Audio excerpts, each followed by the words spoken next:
Tonight I want to talk to you about the book of Ruth. So, the author of Ruth is unknown.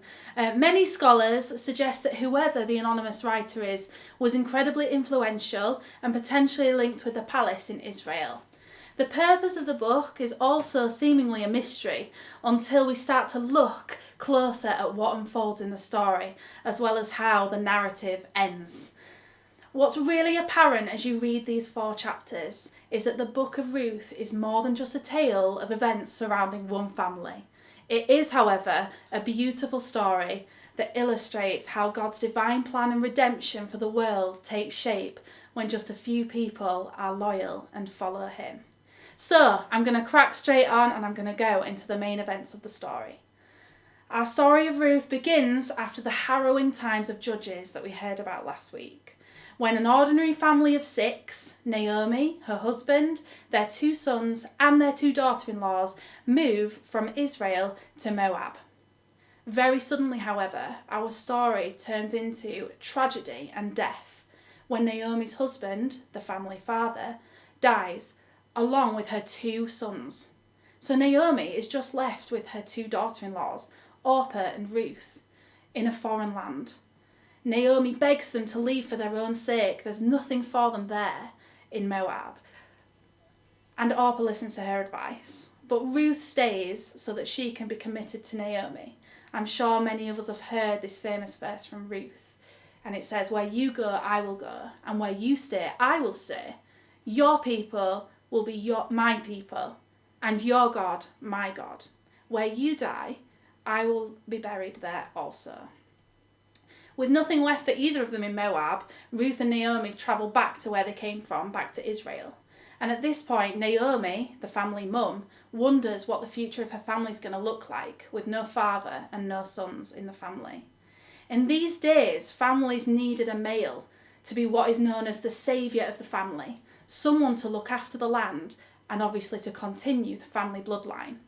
So Ruth and Naomi are back living in Israel, mother-in-law and daughter-in-law.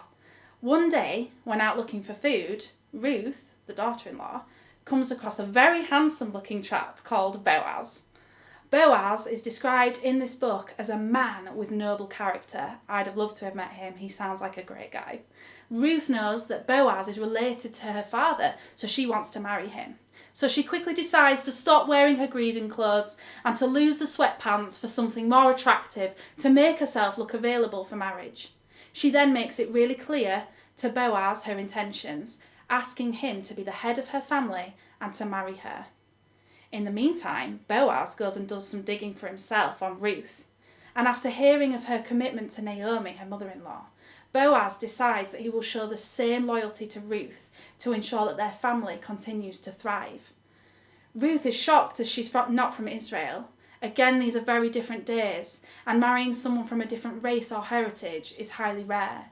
But Boaz describes Ruth as a woman of noble character. I think they may have been a good match. And he disregards what the world thinks, what the world deems as normal, in order to do what is right before God and Ruth. So Ruth is so excited to tell Naomi the good news, and they are both overjoyed that this new guy is around, and he's not only a guy, but he's also a guy of noble character. The closing chapter then reveals the end of this story for Ruth and Boaz. The 2 are married, and they give birth to a beautiful baby boy, Obed. The ending of the story is really the opposite of its beginning. Tragedy and death is overhauled by hope and new life. Though God himself is hardly mentioned explicitly in the book of Ruth, the author of this story is really intentional to highlight God's orchestration of events. Though the characters made their own choices, God knew it all, and he had a plan. So now I want to share with you the key verse, and it's not the verse that everyone knows in Ruth. It's actually a seemingly boring old list of names, but I want you to listen carefully because there's some really exciting stuff in here. I'm going to look at my screen now and read this to you. This then is the family line of Perez. Perez was the father of Hezron. Hezron the father of Ram. Ram the father of Amminadab.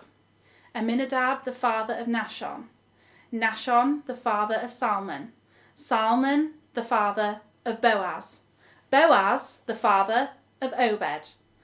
Obed, the father of Jesse.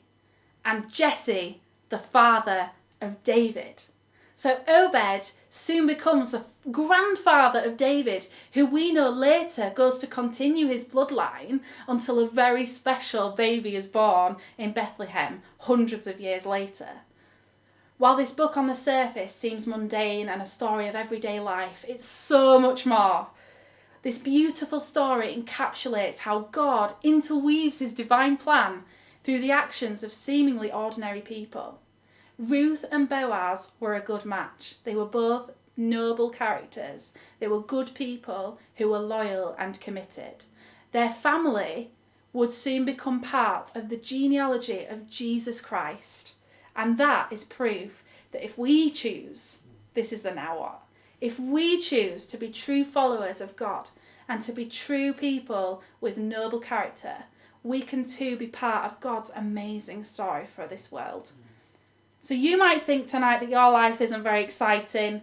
You might think that stuff is mundane. But actually the truth is that God uses everyday people and everyday life to do amazing things. God doesn't need people who live extravagant lives because God is extravagant enough. He turns tragedy and death into hope and new life. And he can use us even though we're pretty ordinary people. All we have to do is make a commitment and try to be men and women of noble character. It is that noble character that will change the world. Yes. Be noble in the mundane, in the ordinary. That is the book of Ruth.